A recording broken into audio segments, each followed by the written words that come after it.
9월 18일 토요일 아침입니다. 오늘은 잠언 18장 5절 말씀부터 8절까지 보도록 하겠습니다. 잠언 18장 5절부터 읽겠습니다. 악인을 두둔하는 것과 재판할 때 의인을 억울하게 하는 것이 선하지 아니하니라. 미련한 자의 입술은 다툼을 일으키고 그의 입은 매를 자청하느니라. 미련한 자의 입은 그의 멸망이 되고 그의 입술은 그의 영혼의 그물이 되느니라. 남의 말하기를 좋아하는 자의 말은 별식과 같아서 뱃속 깊은 데로 내려가느니라. 자, 5절을 보면 솔로몬이 뭐라고 얘기합니까? 악인을 두둔하는 것과 재판할 때 의인을 억울하게 하는 것이 선하지 않다 그랬어요. 당연한 거죠. 이스라엘 재판장들이 지켜야 할 원리와 원칙에 대해서 지금 솔로몬이 말하고 있겠죠. 여기서 악인을 두둔하는 것에 대한 해당하는 원문은 뭐라고 말하냐? 악인의 얼굴을 세워주는 것이. 악인의 얼굴을 여러분 왜 세워줍니까? 당연히 벌 줘야 할 죄인인데 그 얼굴을 봐서 오히려 얼굴을 세워주는 그런 불의한 행동을 지금 가리키고 있죠. 이렇게 되면 상대적으로 무슨 일이 생기느냐? 악인의 반대편에 있는 죄 없는 사람을 억울하게 만드는 그런 결과를 초래하게 되는 거예요. 그래서 솔로몬은 이런 일이 결코 옳지 않다 이렇게 말하고 있어요. 이 말씀에 동의하지 않을 사람이 있겠습니까? 그런데 문제는 그냥 이론적으로 이렇게 당연한 것으로 보고 끝낼 문제가 아니라는 것이죠. 현실은 이와 다르다. 그렇죠? 이와 유사한 일이 너무도 공공연하게 우리 앞에 펼쳐지고 있기 때문이다 하는 것이죠. 오늘날 세상을 보세요. 재판은 다 돈이면 이긴다 말하지 않습니까? 대부분의 사람들이 진실과 정직의 가치를 소중하게 여기는 대신에 물질과 명예, 권력을 더 소중하게 여깁니다. 그래서 법정에서도 정직과 진실을 지닌 자는 져요.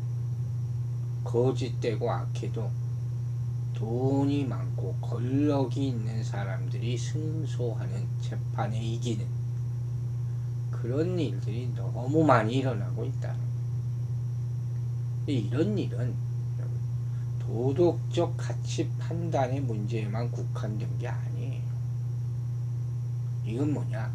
하나님이 세우신 가장 기본적인 섭리와 질서, 이걸 무시하기 때문에 이런 일이 생긴 거예요. 근본이 거룩함과 정직함, 진실됨이 없다는 거예요.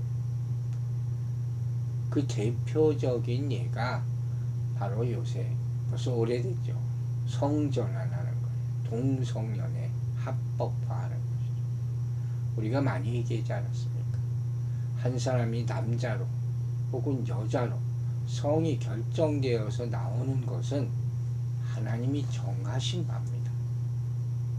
그리고 그렇게 출생한 남녀가 배필을 만나서 남자는 여자를, 여자는 남자를, 그래서 결혼하여 한 가정을 이루는 것이 하나님이 세상에서 세우신 가장 기본적인 질서라고 말할 수 있는 거예요.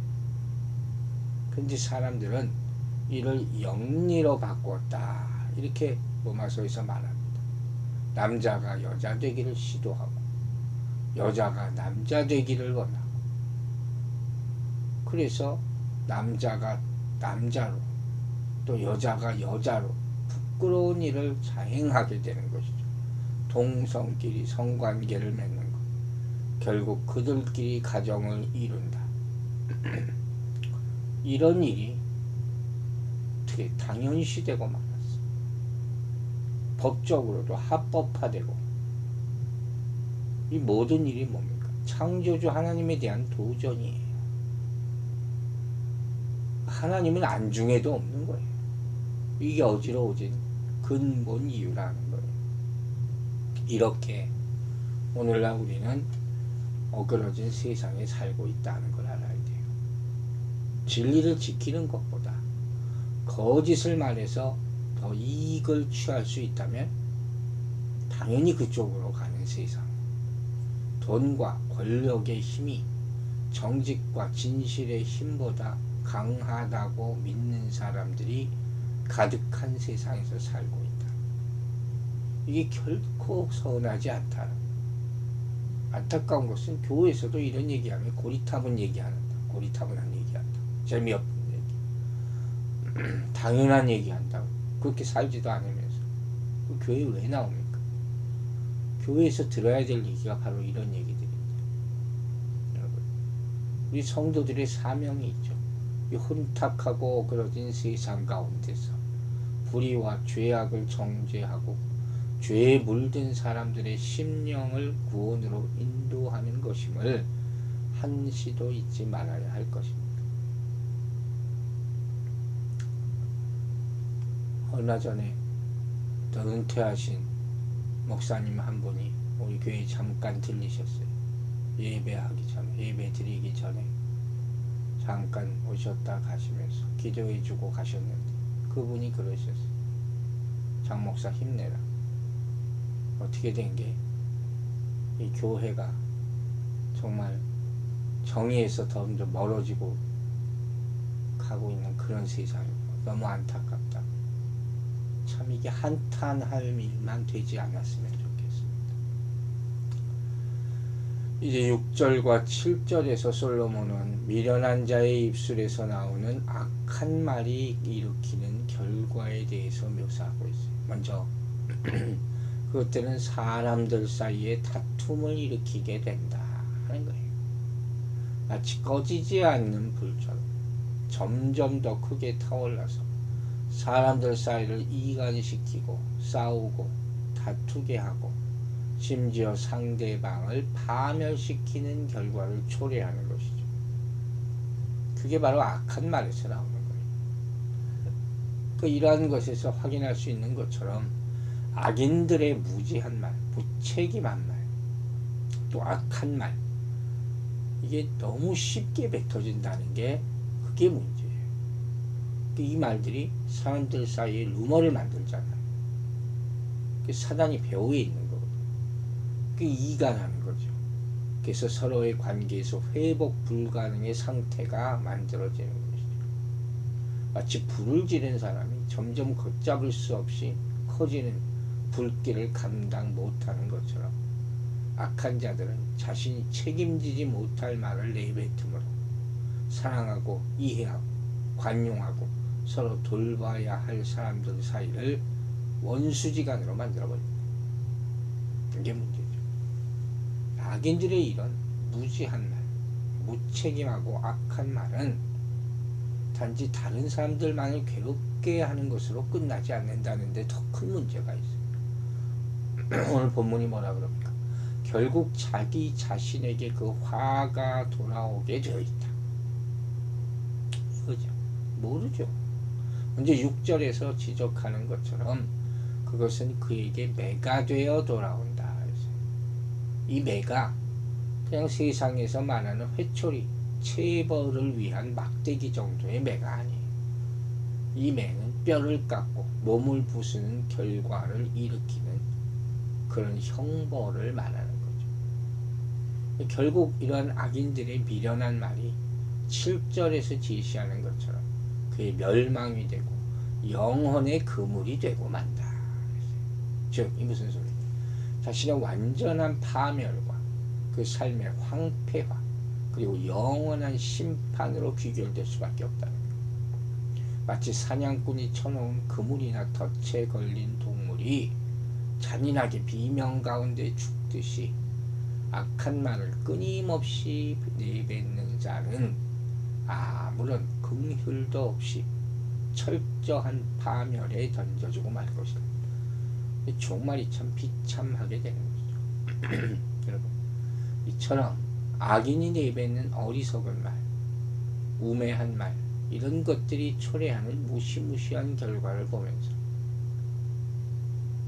여러분은 처음부터 이런 결과를 예상이나 하겠습니까? 그들 스스로도 못했을 겁니다. 아마 자기도 이렇게까지 될지 몰랐을 거예요. 왜 그럴까?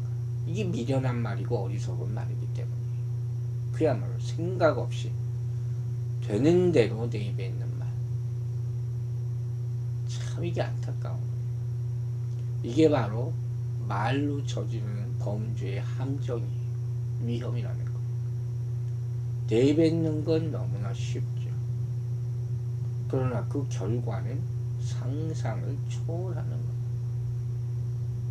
그냥 한번 이렇게 내뱉어 보는 거예요. 그래서 한국 정치권을 보면 뉴스를 가끔 듣게 되잖아요. 대통령 선거를 앞두고 대통령 후보라는 사람들이 나와서 하는 얘기가 가관입니다. 누구나 쉽게 말은 내뱉을 수가 있지만 그 결과는 누구나 감당할 수 없는 것이에요. 이게 악한 말이에요. 그러므로 여러분, 혹시 입에서 나온다고 해서 아무렇게나 말하고 머리에 떠오른다고 해서 되는 대로 말해서는 안 될 것이다.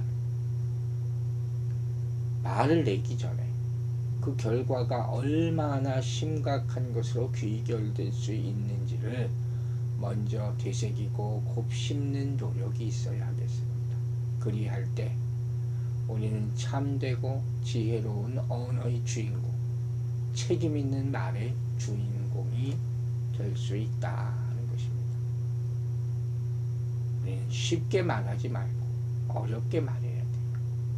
더 멀리 보고 더 깊이 생각하고 말할 수 있게 되어야 합니다. 그렇다면 우리의 삶도 우리의 미래로 아름다운 것으로 축복된 것으로 세워질 수 있을 것입니다. 이제 8절에서 솔로몬은 남의 말하기를 좋아하는 자의 말은 별식과 같아서 뱃속 깊은 데로 내려가느니라. 재미있는 표현을 썼죠.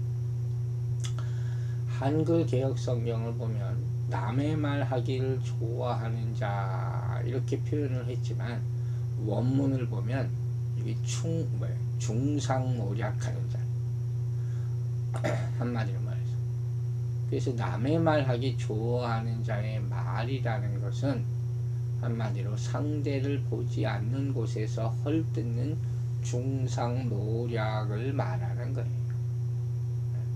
공동번역에는 고자질하는 말로 번역했어요. 이게 뭐 같다고요? 별식과 같다. 특별한 음식이에요. 이 단어는 개걸스럽게 먹다라는 동사에서 파생되는 거예요. 그런 단어예요. 개걸스럽게 먹어치우는 것. 우리 속담에 마파람에 개농 감추듯 아주 순식간에 삼켜 먹는 그런 특별한 음식을 말합니다. 그렇잖아요. 우리가 정말 군대도 특식이라는 게 있어요. 그러고 보면 특식 나온다 그러면 군인들이 다 난리 납니다. 저희 땐 그랬어요. 별것도 아니지만. 건빵에 별사탕이라는 게 있어요. 건빵은 그거 먹는 재미로 먹는 거예요. 순식간에 없어지는 거예요. 그러면 솔로몬은 왜 중상모략을 별식에 비교했겠냐 하는 거예요. 그 별식이라는 게 특징이 뭐예요? 한 번 먹고 말게 되지만 자꾸 먹고 싶게 하는 마력 같은 게 있기 때문에 그 맛이 묘하거든. 마약 같은 거예요. 한 번 먹어서 만족하는 것이 아니라 자꾸 먹고 싶게 사람을 끄는 힘이 있단 말이에요. 오늘날도 맛집이라는 게 있잖아요. 소문난 집, 거기만 가서 먹을 수 있는 집. 떡볶이도 마약 떡볶이라는 제목을 붙여놨더라고요. 참 사람들이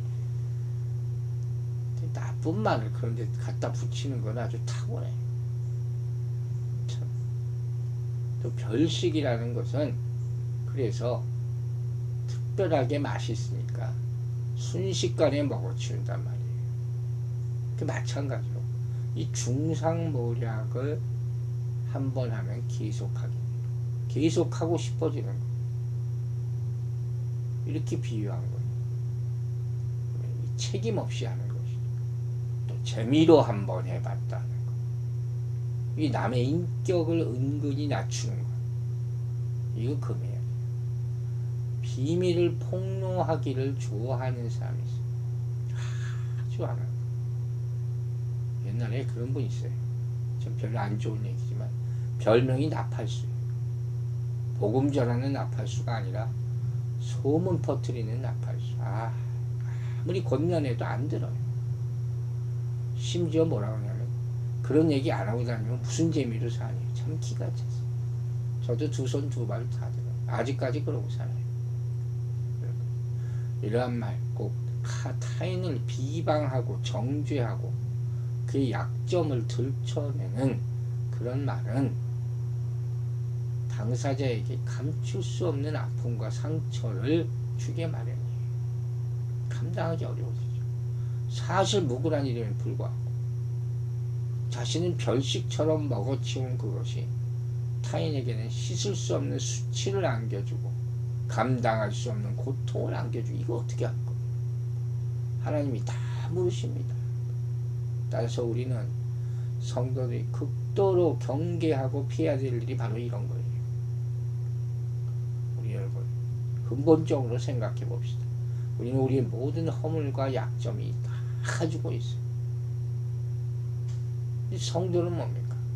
누구나 다 허물이 있고 죄가 있지만 그것을 사랑으로 품고 감싸고 용납하고 그 모든 것을 동이 서에서 먼 것처럼 옮겨버리신 예수 그리스도를 주로 믿고 따르는 사람들 아닙니까?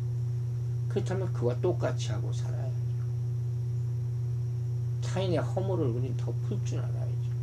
광고하고 다니면 안 되겠죠.